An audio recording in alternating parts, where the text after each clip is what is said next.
We are live once again on Proline TV and the Ourlads Football Network. We're talking more offseason NFL football, and it's time to talk about the Baltimore Ravens. And when we do that, Russell Street Reports Tony Lombardi joins us. Tony, good to talk to you again. Likewise, Greg. Thanks for having me as always. You got it. So I broke out the Michigan polo shirt. I know I have my logos back there, but I felt in this interview, I thought it was appropriate to bust it out based on the Ravens' new head coach.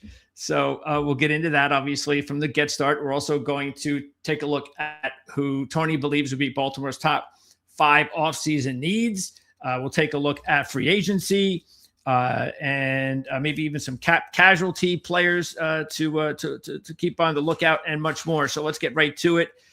Tony, starting with the coaching staff. So far, it looks like things are working out. Not only did the Ravens get, which it seemed like it was going to be their guy all along. It seemed like too good of a match based on the Harbaughs and Michigan and all that stuff.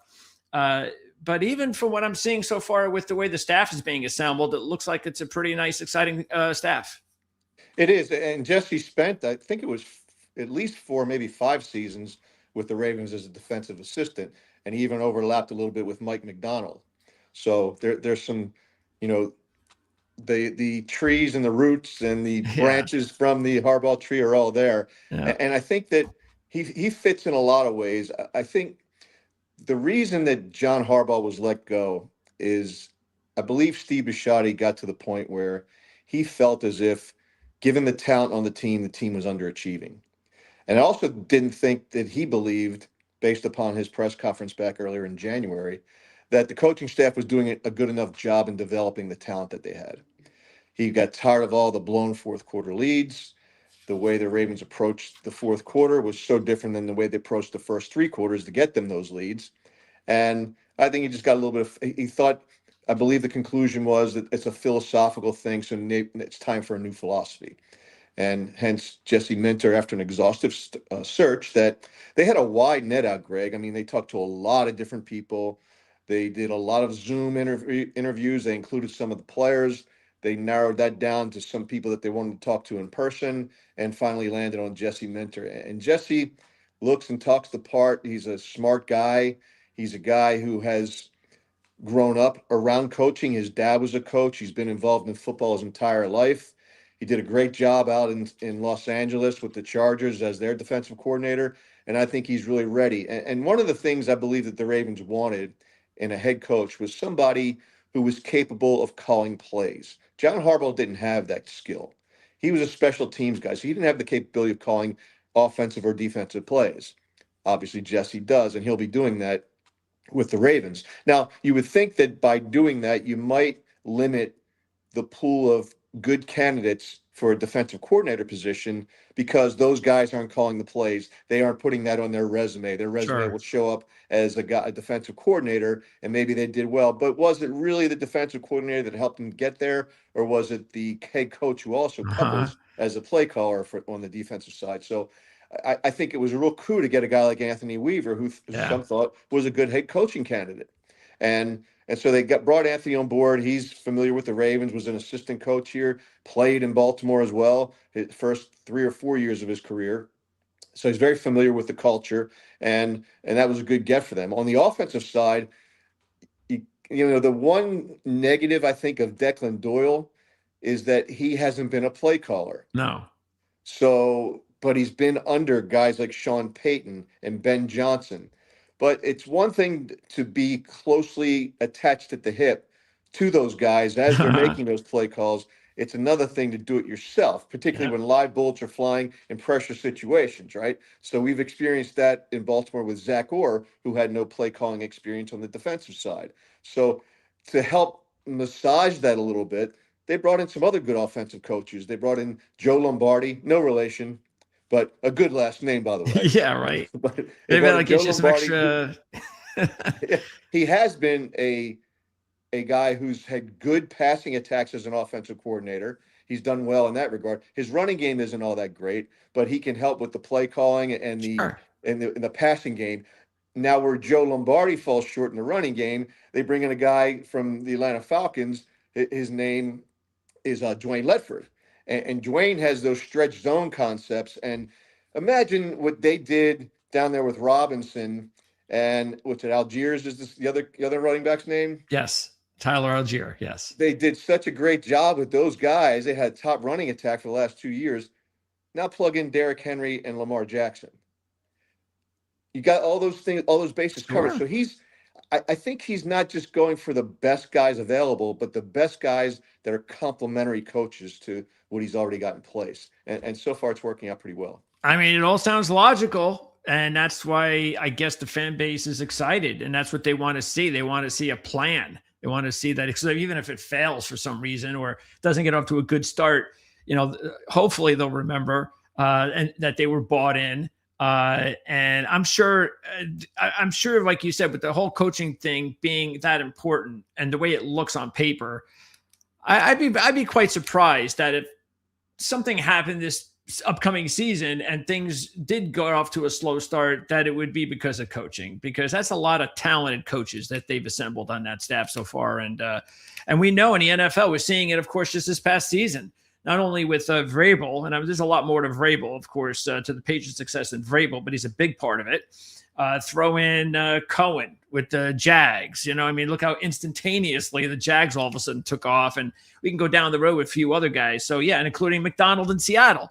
So it's just it's a reason that I just never understood why it took so long for owners to pay coaches.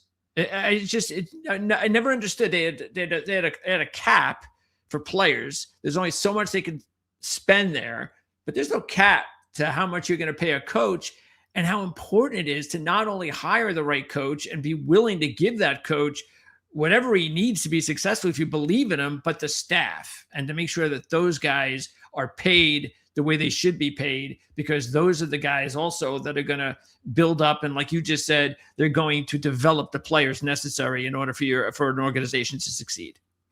Yeah, I agree with all those things. And the thing I think that got the Ravens over the hump to get to the point to look beyond John Harbaugh, because Steve Bisciotti's on record many times saying he really likes continuity in his organization, because if you have continuity, it makes your operation work a little bit more smoothly over time. But sometimes continuity bumps up against complacency. And I think that's what's happened with the Ravens the last couple of years. And when complacency sets in, so does underachievement. And I think he got fed up with that. So it was good for Ravens fans to finally get the owner pissed off, because that's what he is right now. And he, in his press conference, his press conference was lauded all over the nation. And because he was so transparent, it was so refreshing, because as Ravens fans and people who cover the Ravens like myself, you just got tired of all the word salads from John Harbaugh. He said a lot without saying a single thing, and it just got to be really old. So when you get back to an owner that's a little ticked off, he thinks his team's underachieved. He said during that press conference, we're going to work really hard to get this extension done for Lamar Jackson. If it doesn't work out, we're going to restructure his deal, because we're going to free up some cap space to go out and get what we need. And that was refreshing to hear also from a Ravens fan's perspective. And then, there's some trepidation because it's new, right? A whole new coaching staff. No one's familiar with them. It's new. You kind of read about them. You hear about them from other people. You hear players talk about Jesse Minter. He's my dog, and he's all these things that players love him. But until they step foot on the field and it shows up on the field as a winning team, you're not sure. But I harken back to 2008 when the Ravens hired John Harbaugh. I remember talking to Eric DeCosta back then. I'm like, you just got rid of Brian Billick, and you're talking to guys like Brian Schottenheimer. Now he's a head coach, but he wasn't then. He was, really green. And John Harbaugh, a special teams guy with the Philadelphia Eagles. Why are you talking to these guys? Because you had just such an alpha male with Brian Billick, and you're talking to these guys no one knows about. And he said to me, John Harbaugh is really interviewing well, so don't go to sleep on him. And so I said, okay, I take your word for it. And here we are 18 years later talking about his replacements. I'd say that was a good run. Yeah. And of course, it's one of those things where it's better for both parties, because Harbaugh cannot go to the Giants. And if he just gets them to be competitive next year, he's doing a great job. The fans love him. Everything's great. And so that's good for him. And it's also good for him just because he probably needs also a change of scenery. because he probably was getting tired himself of saying the same stuff over and over and over again. Now he can say some new stuff that won't get tired for at least a few years. And as long as he's winning, the Giant fans will love him. Or he'll say some old stuff that people will think is new in New York. That's true. Yes. Good point. All right. So that's the coaching staff update. And let's now talk about, cap space looks good. So there shouldn't be any issues there. So if they want to go out and spend on a top player, they'll have the money to do that, correct? They do within limits, but I think the Lamar Jackson either extension or restructure is going to be really key to that. And they've got some other guys that are veterans that haven't really been performing to the level of their contract. The Ravens have been pretty good in the past going to guys like that. They did with Ronnie Stanley a couple of years ago. They said, Ronnie, you can go out and test free agency, but you don't have a good tape to show from 2025, let's say in this case. And therefore, we want you to take a pay cut. And Ronnie likes the culture. He's familiar with the Ravens and says, okay, we'll do that. And so he takes the pay cut. So I think there's some guys like that on the team that they could go to. Off the top of my head, it could be Marlon Humphrey. It could be Roquan Smith. So that remains to be seen if they need to do that or not. But I think that they've got a situation where, there's going to be some guys that are going to leave the Ravens that Ravens fans aren't going to be happy about. But they have to look at the big picture. They have to look at the struggles from 2025. Where did they fall short? And if they fix those holes, I think some of the guys that they might lose in free agency might be overlooked because they strengthen themselves up in areas of real need. Okay, well, let's start. First of all, are there any veteran players who might get cut to save money? I could see the dead cap deal here is not very enlightening with Matabuke, but is he going to be back? Is he going to be restructured, or are they going to let him go? They'll never let him go. He's got an injury, Greg, that a lot of people thought, and some sources that I have thought was going to be a career-ending injury. Oh, okay. And he did that in week 2 against the Browns. And in doing that, he was, it was really quiet. People kept asking about what's going on with Nnamdi Madubuike. And yeah.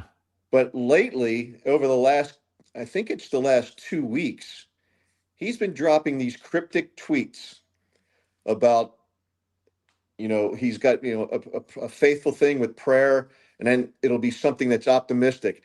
And basically, if you follow the breadcrumbs, it feels like he's telling the world that he's going to be back.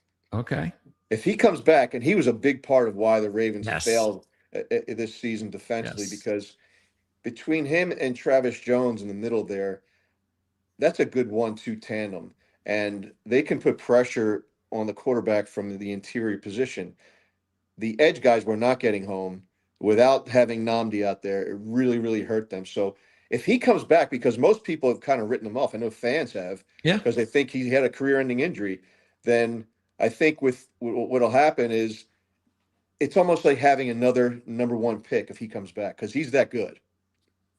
I remember, so his play appeared, even though maybe it didn't look like that to most people, but I remember talking to you about it, that his play kind of dipped last year. I mean, in 2024.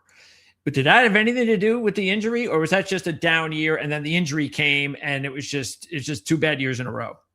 I think that was, this year he only played 2 games, because I wouldn't say he had a bad season. That's true. I think through 5 games, the Ravens only had 4 sacks, and 2 of them were Nnamdi's. Okay. So he was playing well to start the season until he got hurt.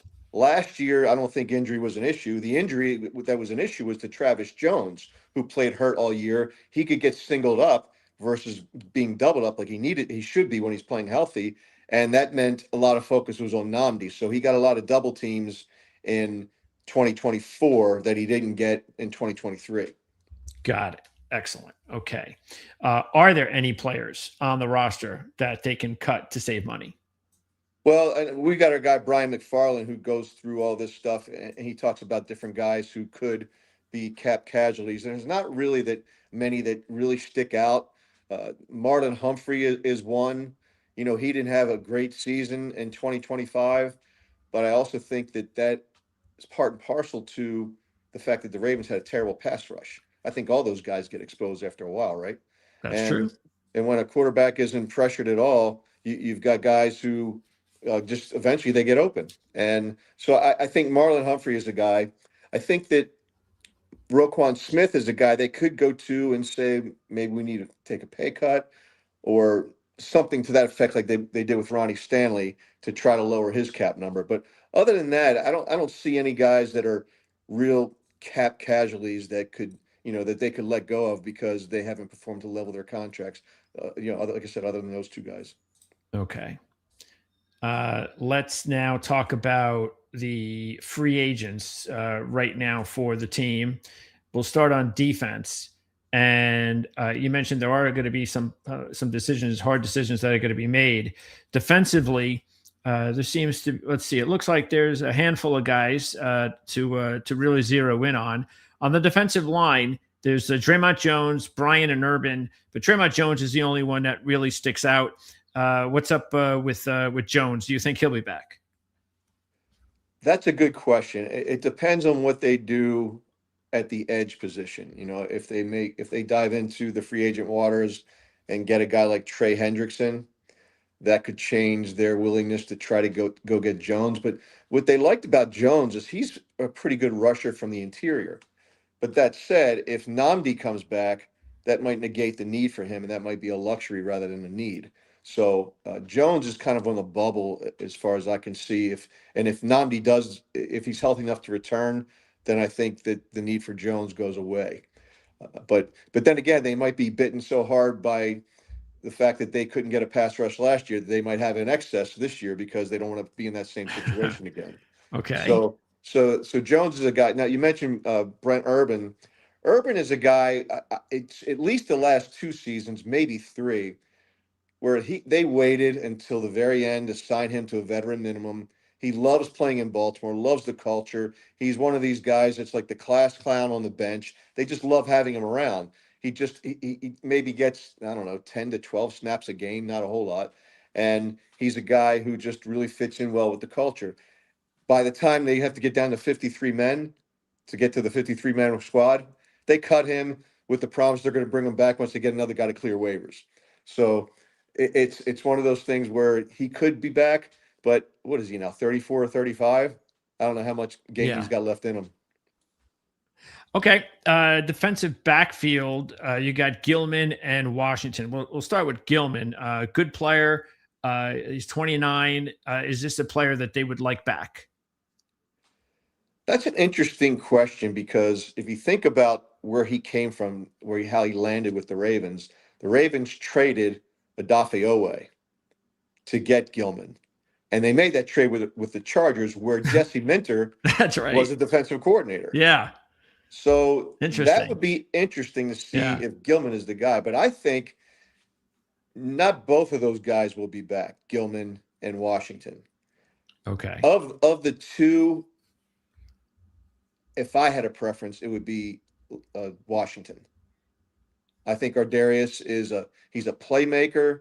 He's a guy that pound for pound is one of the best tacklers on the team and just seems to be at the right position at the right time to make plays. And he came on at the end of last season after an Achilles injury and played pretty well towards the end of the season. And it depends on what Minter wants to do in terms of his backfield, his secondary. But I think, they're going to have Hamilton, he's a Swiss Army knife, right? He's going to be all over the place. Minter will use him a lot like he used Derwin James with the Chargers. So you've got that going on. You need a traditional safety, which Malachi Starks is going to be. Who's going to be alongside him? I think I like Washington a little bit better. And the fact that Minter was willing to let Gilman go, I think that probably the handwriting's on the wall. Yeah, makes sense. All right, edge. You've got Kyle Van Noy, who's now 35. And unfortunately, David Ajabo, things at this point in his career just never worked out. Will Ajabo need a fresh start? And what about Van Noy? Does he have anything left in the tank? I don't think he does. They could say that we didn't get a really strong interior pass rush. Is why I think Van Noy only had 2 sacks this season. where he had double-digit sacks the year before, and I think 9.5 the year before that. So Father Time hasn't lost yet, and I don't think he's losing with Kyle Van Noy either. Great guy to have around. Maybe he's back, but on a reduced salary. He brings good leadership. I think if they go out and get some young edge guys in the draft, or if they bring in another younger guy through free agency, I think that he'd be a good guy to have around if the roster could support having him. But if Ajabo's still in the team, the Ravens have failed to address that position, adequately. Yeah, Jabo, that's one of those situations where sort of like Owe, because and what I mean, but what I'm saying is that these young guys that are talented and they're high picks, and they just need a change of scenery. Sometimes they'll never get it. Sometimes it's injury, and the injury is just never heals the way it should properly, and then that player just is not going to be that guy.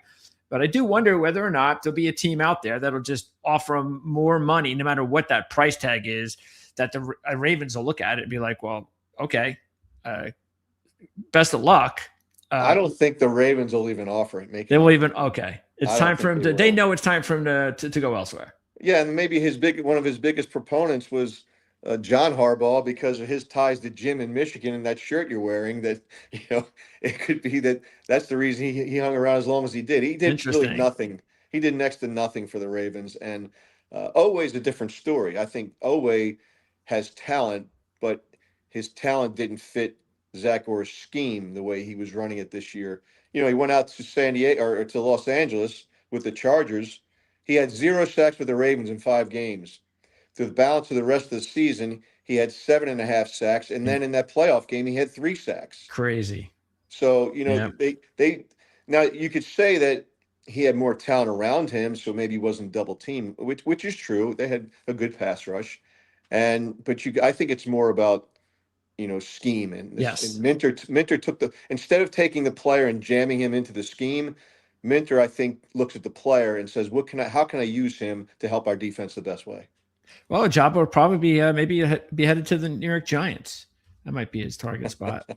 I think you'll see more than just Jabba's a possibility, but I think you'll see a few players head to the New York Giants from probably. But it's not really. I'm not pointing the finger at John Harbaugh saying that. I think that's kind of a trend. It is. When you work with some people who have done well with a certain team in a certain system, and you like that guy and he works hard, I think they wind up bringing a lot of those kinds of players.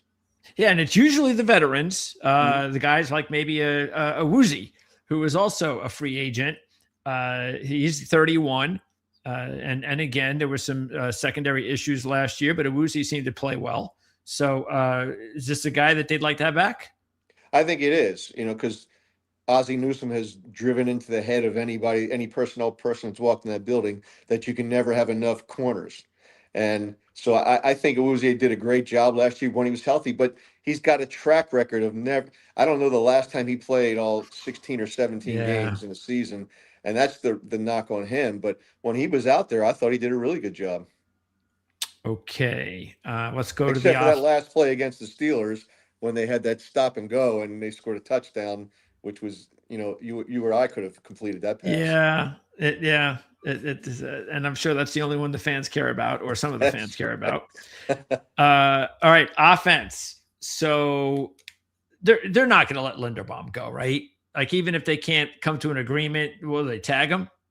I don't think they'll tag him. The tag is what, $26 million? I don't think you pay $26 million for a center.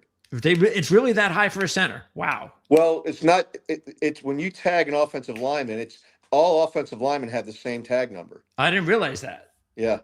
Okay. Yeah, so that's when you tag him, he's going to get the biggest. He's going to get as much as the highest paid left tackle.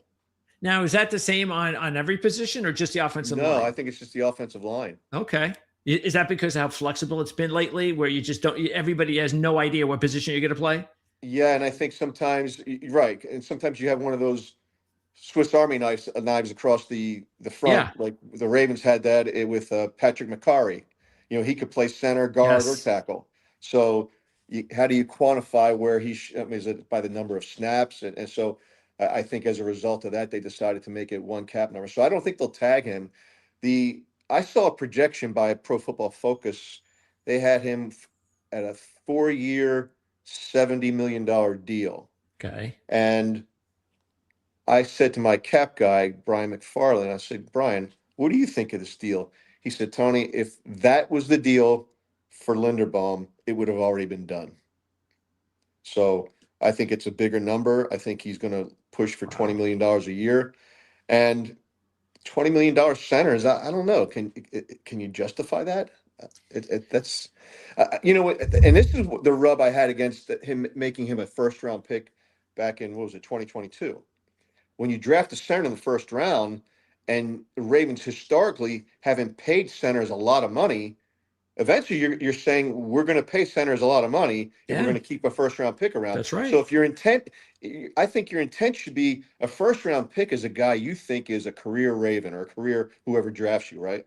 And I don't think that, I don't know, maybe he was the best guy on their board and they decided they were going to take him, but might have been first-round centers, I don't know. Might have been one of those things where, hey, even if we only get him for 4 years, we're this close to winning a championship, and we need him, and let's just do it. Worry about it down the road. But I'm thinking, when you look at all the money that you have to spend, and you allocate it, appropriately, do you put $20 million a year into a center when they definitely need 2 guards? You've got an aging left tackle. Offensive line was a big issue for the Ravens last year, a big issue. And, Lamar Jackson made some spectacular plays against the Steelers, and he was getting killed. So I just think that that's something they have to fix. So people would say, well, if you're going to fix the offensive line, why would you let your center go? I mean, I would really like to talk to an offensive line coach. What is more important, that center, or could you disperse that money across 3 positions, and 2 guards and a center, and get that kind of production? Because Tyler Linderbaum is good. He's a really good center, but he's not good enough to make up for the turnstiles that he had to his left and right. Yeah, and I think because they have an athletic quarterback, I think that helps. I think if they had a more stationary pocket passer, they might be more inclined to be like, we need one guy, we need an elite guy up the middle, because we just can't afford to have that pass rush come up the middle. Because I saw that as a problem with the Detroit Lions this past year. As soon as they lost their all-caliber center, most of the problems they were having was opposing teams were just jamming them up the middle, and Goff wasn't able to get comfortable back there, and that was a big issue. But I think with Jackson, maybe that's part of it. Maybe they'll look at it and say, I think we can handle this a little bit better if our line, like you said, across the board was handled properly fiscally, as opposed to just giving everything to Linderbaum when our quarterback has the athletic ability to handle that sort of pressure. Yeah, and I agree with you, but it's really interesting to see the drop off in the guard positions for the Ravens in 2024 to 2025, when the personnel really didn't change all that much. What happened? And Steve Bisciotti said it during his press conference. He said he didn't see the development of those guys with the coaching. So it's got to fall. And you can't fire all the players, so you got to get rid of some of the coaches sometimes. Well, maybe that's the way they'll look at it. Is we've got better coaching now. We can handle losing Linderbaum, because just look at the Niners. I mean, even though you see a drastic difference when Trent Williams isn't there, still, it's basically Trent Williams and that's it. And they don't ever draft guys high based on, it's a system, a run offensive line. Right. And so teams can do that. And I think that's what they're hoping that the offensive line coach, Dwayne Ledford, can bring to the team to help, get more out of your guys. I think they'll still improve personnel-wise, but what can we do to get more out of our guys? Okay, next, let's talk about how about tight end, Likely and Kolar, because Kolar seems to be a nice number 2, 3 tight end. And what's up with Likely? A lot of people would have guessed by now that at least last year would have been a big year for him. But of course, they brought back Andrews. I don't know if that stunted his development or his production, but did he regress? Was it injuries? Why hasn't he gotten to a different level of his game yet? He did have an injury that he suffered during training camp that I believe he broke a bone in his foot. And I think he was out for the first 5 games. Could have been 6, but I think it was 5. I'd have to look it up. But so that did set him back. You go through training camp Yep. and then you break your foot. You're off for 5 or 6 weeks, and then you're trying to get back up to speed. So I think that had a lot to do with, his down year. But that guy just seems to step up in big games and make big plays. And he's a good blocker. He's a different kind of player. He's not your inline kind of tight end. He's a guy that can really do some damage along the edge with blocking, but and it's particularly out in the open field. But I think he's a guy that can make plays down the field. He's a mismatch for linebackers. He's too big for D-backs. So he presents mismatch problems, and he's got good hands, and he's good after the catch. So I would like to see him hang around. I don't know what kind of money he's going to get. The Ravens tried to get him on a deal, and there was some rumors before the season started that they were close to a deal. Then they called it. Then they said it wasn't a deal, and now that he had a bad year, what's his market value? Maybe they look at some of his playmaking ability, and some team thinks I could use a guy like that, and we're going to pay him accordingly. But he's going to be a really tough call for the Ravens. Maybe they say, let's do a 1-year prove-it deal. I'll get back on track in 2026, and next year I'll be a free agent where I'll make more money. Maybe they can talk him into something like that. I'm not sure. With Charlie Kohler, I think the Ravens made a big mistake extending Mark Andrews. It's obvious that he's on the back end of his career, and he's slowed down. He's made some critical drops at times. He's a well-liked player, works his butt off, is a leader. Can't say enough good things about the human being. And he was a great player for the Ravens for a long time, but he's on the back end of his career. They gave him an extension when they had these other 2 tight ends that seemed to be the future. If you look back in the Ravens during their history, they had Shannon Sharp. They drafted Todd Heap. Shannon Sharp went away. Todd Heap was here. Dennis Pitta came on board. Dennis Pitta was here. Then, you had Mark Andrews come on board along with Hayden Hurst. And so the Ravens have a history of replenishing that position. And I always thought that Ozzie Newsome was really instrumental in that, since he's a Hall of Fame tight end. Yeah. But signing Andrews made no sense to me at all. And most people around Baltimore that cover the team didn't understand that one either. Charlie Kohler, I think, can do the things now that Mark Andrews can do now, a lot less expensively. And he's a good special teams contributor. He's a really good guy in the locker room, brings a lot of levity. Teammates love him.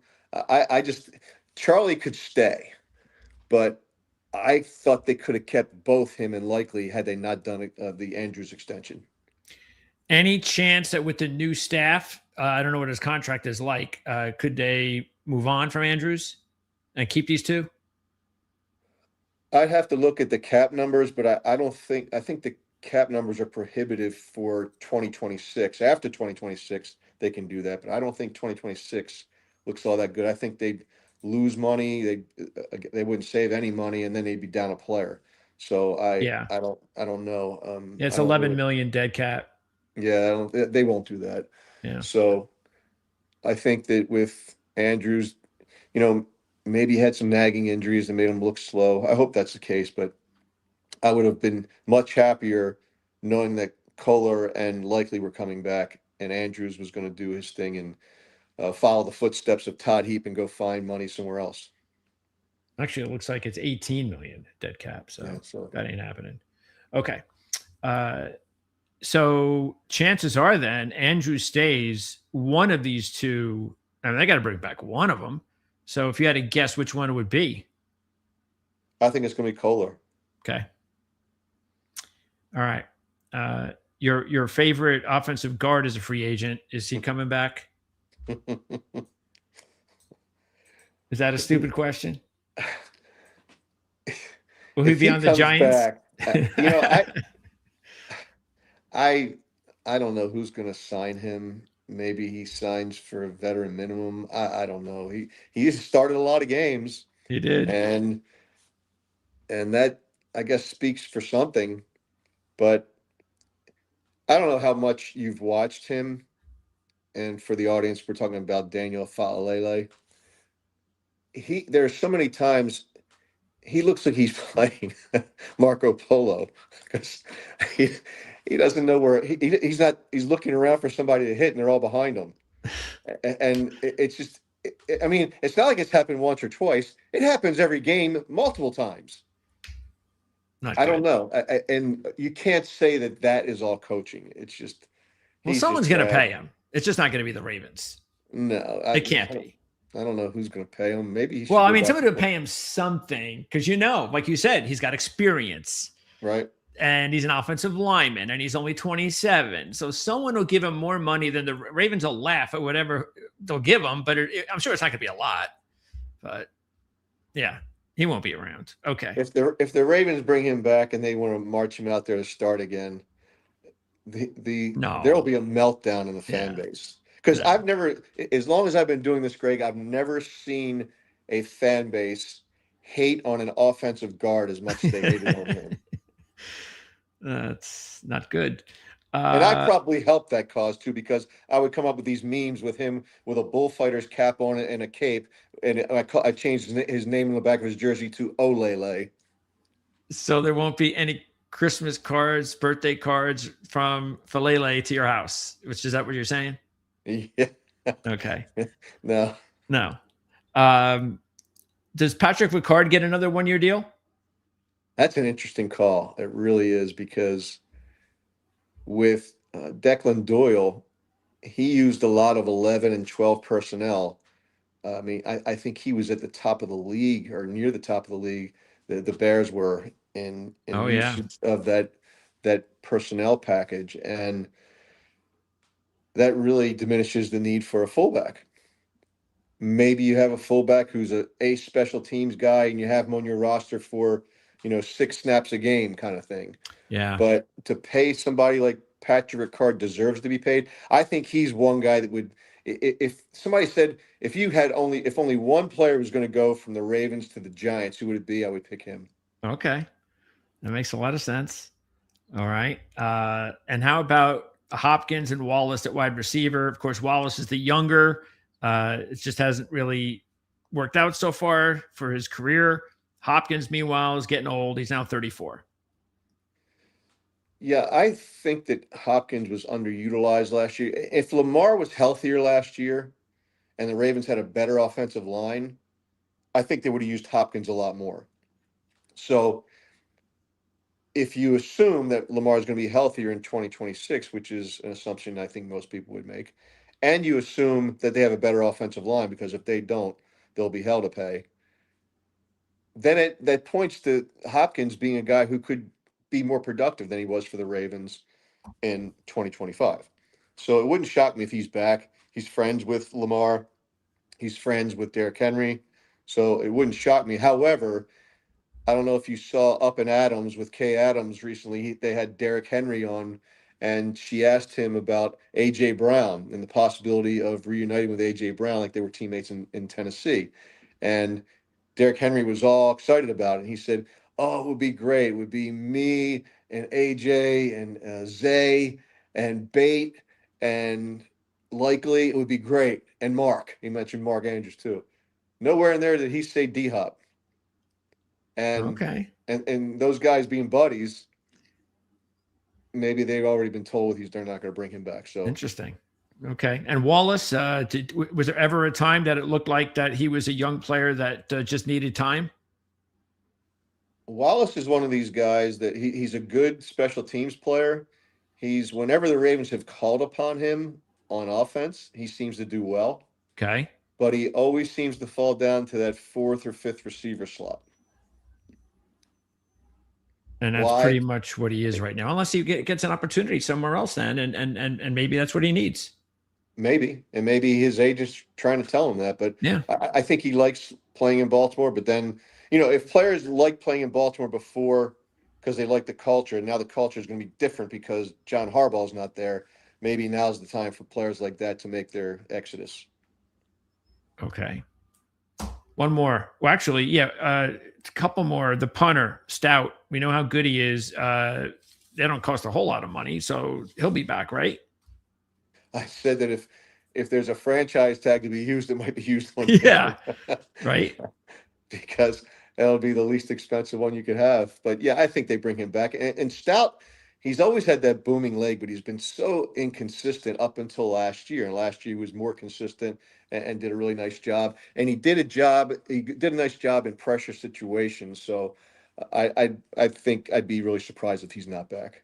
And Keaton, he's restricted. So do you have any idea how that's going to wind up working out? Well, and he's an undrafted player, so they can't really use a second round because it wouldn't get the Ravens any draft pick in return. So they've got to, you know, my guess is they'll try to do something with him before free agency opens up to lock him up. He's a change of pace guy. He's really suited for that 1-2 punch with Derrick Henry. I don't think they used him enough on the outside. It's like when they spelled Derrick Henry, they'd still run these between the tackle runs. And Keaton Mitchell, soaking wet, probably weighs 170 pounds. Yeah. You know, the thing that you could hope for in a situation like that is he gets lost and he sneaks through a hole and goes. And that has happened before. But it wouldn't surprise me if the Ravens draft a guy for, to spell Derrick Henry. But I think he stays around Keaton Mitchell. Yeah, the tricky thing, of course, is like you said, because of his size, the injury that he already sustained is just not a surprise. I mean, you're going to get hurt when you're that small, so you really can't overspend. But yeah, I think hey, it's the same everywhere. So I doubt other teams are not thinking the same thing. Right. All right. Are there any? So would Madubuike and Washington, are those the only two key players that missed significant time that team anybody who really didn't pay attention to Ravens football on a weekly basis need to know about? Well, likely missed some time. Yeah. And Mitchell missed some time because he was recovering from an injury, but I think that was the Ravens. They used to say that he wasn't contributing enough on special teams, therefore he shouldn't be among the active guys on a given week. But other than Madubuike and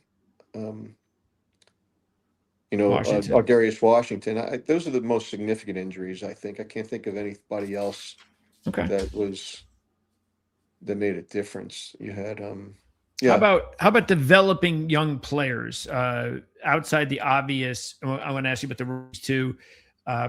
But were there any developing young players, not the rookie class, that could end up being sort of like a TJ Tampa, someone that is a young guy that might end up with a lot more playing time next year based on how they've looked so far?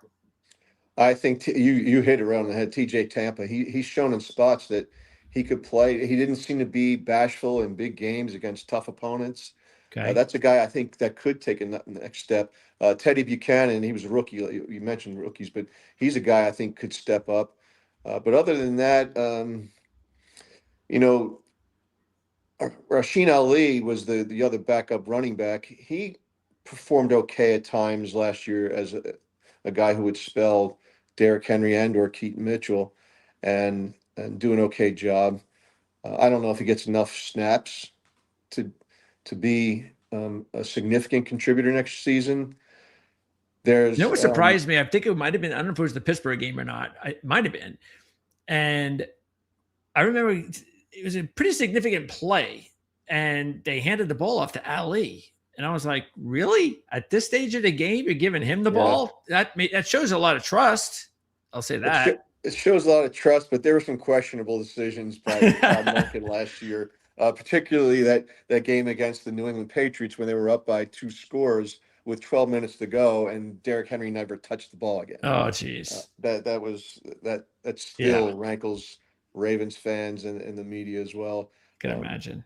But New England's now in the Super Bowl, right? So.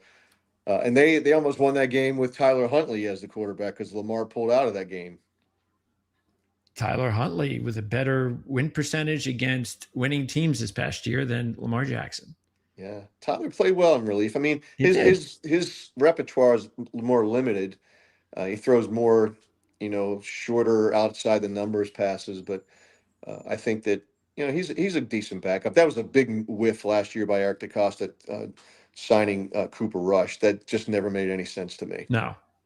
Does Huntley? Do you think that he comes back? Because again, with Lamar there, it would make sense that they'd bring Huntley back again.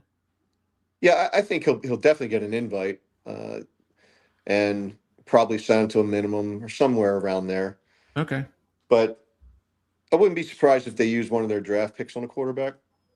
Seems to be something DeCosta usually does. Yeah, it's a good draft for last year the same way, and this year too. It's a good draft for players that look. There's only one true number one first round quarterback. I don't know what you say, but I'm not a big Ty Simpson guy for the first round. So I think there will be some good prospects that will be available after the first round that you can say, hey, yeah, this is a kid that we can stash and develop for a few years. So may not be a bad idea because there's a lot of the team has a good amount of draft pick capital, correct? They have a decent amount of draft capital. Yeah, they've got, I believe, 8 picks, and that's before they even get to the compensatory picks that they expect. Okay. I don't know if they're not going to. In the past years, they've had like 3 and 4 comp picks, but I think maybe they're going to be short on that this year. It might be 1. All right. I haven't looked at it lately. So the rookie class, as well as I don't know if there are any of these CFAs, but I did want to say one other thing. You mentioned about players. Devontae Walker is a receiver that I think is underutilized. He's a big receiver. Whenever he's been called upon, he's done well. So, and his route tree was limited, but he needs to be coached up a little bit. But on the outside the numbers and running crossers, he's made big plays for the Ravens. So I could see somebody like him taking a next step in red zone situations. Yeah, I think this question that I ask all of my guests at this time of year for these types of teams with the new staff means more, because they'll come in and a player who just didn't seem to work or fit with the other staff. Oh, wait a second. Oh, this guy's perfect for what I do, what I want out of my receiver, out of my running back, whatever the case may be. So, yeah, that's something to definitely keep an eye on, because I know you talked about him when we did our season preview show. I like him. I think he needs more opportunity. And it looks like he could get that depending on what they do in free agency and the draft, which we're going to get to with the needs when we wrap it all up. But as far as the rookie class, how did it go? I thought they had a good year. I'm going to go right down the line. I'm going to pull up all their draft picks and see what that looks like. We can start on defense, because Starks and Green were the 2 headliners. Yeah, Starks. I know they asked him to, basically play, 50 yards down the field. It seemed like he just was so far off the line of scrimmage, and so I get why he didn't make a lot of plays because of what they asked him to do.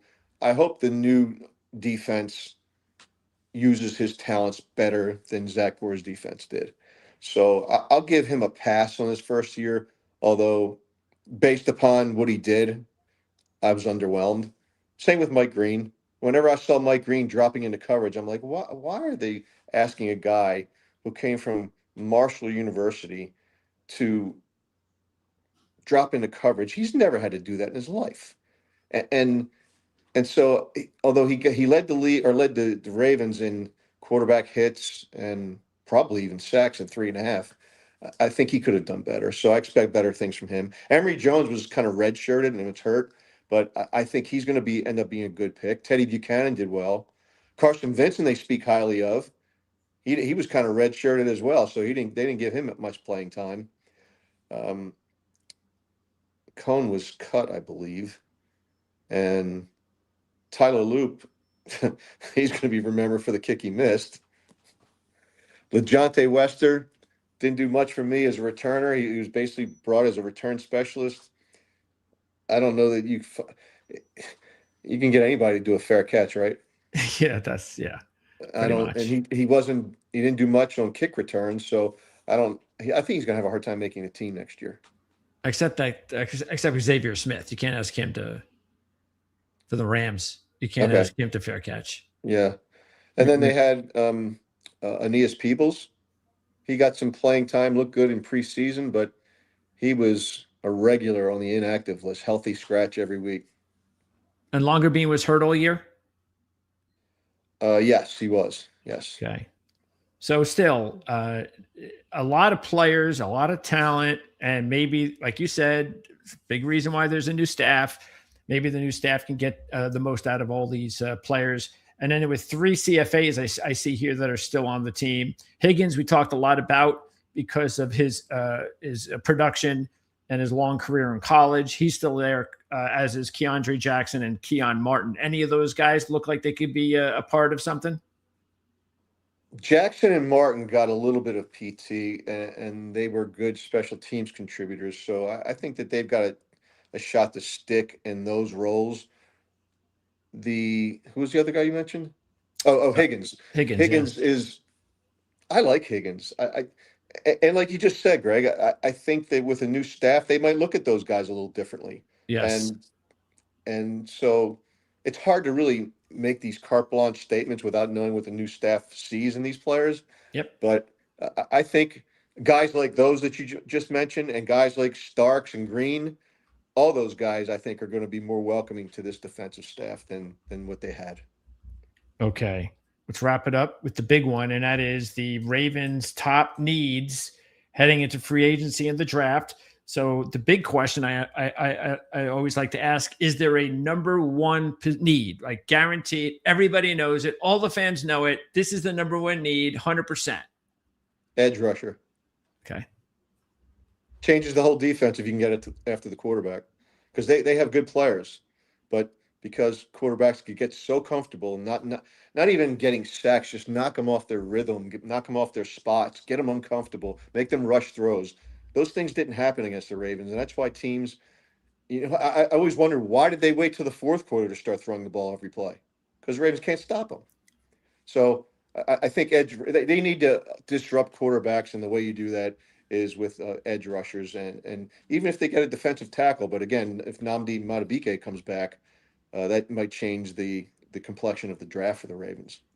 We did our first mock draft over at Ourlads with our top 2 scouts, John Cooper and Dave Syvertson, and this is what they had. This is the player they had going to the Ravens. TJ Parker, edge rusher, Clemson. Okay. So after that, I think it's where did you guys have Bain going, Ruben Bain? For the longest time before they did a mock, they had him number 2, which I was ecstatic about as a Jet fan. But then they just had him drop to 4. Okay. They actually believe that the top 4 here, well, everybody knows Mendoza's going. So they believe Downs, Reese, and Bain will be in the top 4, but they just don't know. It could be any of those 3. I remember reading about Bain before this season, and they thought he was going to be like a late first, early second. Yeah, he hadn't developed yet completely. He really came on. I'm hoping that he runs like a 5.4 40 at the combine. I'm sure you do. and drops back down to 14. And then Jesse Minter can use the same line that Brian Billick used all those years ago when they drafted Terrell Suggs. When Suggs had a bad 40 time, they asked Billick if he had an issue with Suggs running a 5+ 40. And he said, well, I'll worry about that when quarterback starts standing 40 yards behind the line of scrimmage. Yeah. One of our viewers doesn't want Parker. And of course he's with you with Bain. And you probably are going to have to go up and get him. J.A. Wayne. But the kid from Penn State, he should be in the area code. Matter of fact, we have him with our first mock going. Where do we have him going? 22. But he could definitely go a lot earlier than that. He's that talented. So would you be surprised if they went with a guard with their first pick? Would it all depend on whether or not the right edge rusher was there?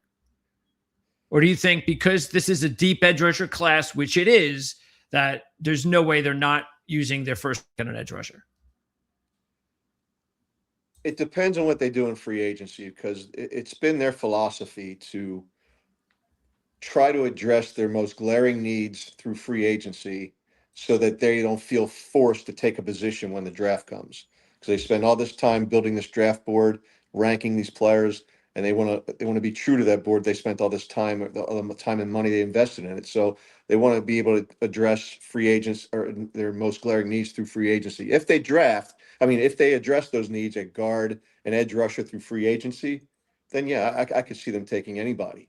But a guard in the first round at the 14th pick, he better be a surefire Hall of Famer, because then we're looking at the same kind of situation we're looking at with Tyler Linderbaum right now. Yeah, it's true. Yeah, absolutely. Okay. Next up is number 2 guard. Yes. Okay. What's number 3? They all kind of, I would say the third is defensive tackle, because they've got John Jenkins. They're not sure about Madubuike. They've got Travis Jones. After that, Broderick Washington has been a disappointment since he signed his contract, and you need depth in the rotation, and they don't really have that right now. So defensive tackle is definitely a need, and I could see inside linebacker being a need as well, because Roquan Smith hasn't played to the level of his contract, and if he continues down the path that he's been on since 2024, because when he came on in 2022, he came on like gangbusters in the middle of the season. 2023, he lit it up. 2024 and 25, he just looks slow and misses tackles and just doesn't look anything like the player that they've paid for. And so I could see middle linebacker, inside linebacker being like maybe the 4th need. Okay. Anything else that sticks out? Wide receiver? Corner, if they don't bring back Awuzie, that the corner becomes a need.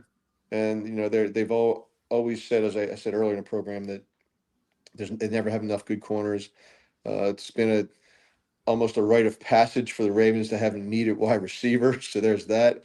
And I think they'll always take a shot on day 3 with a running back, because that's kind of typical of what they do. Running backs are players who seem to fit well as special teams guys, and particularly with the kickoff rules being where they are now.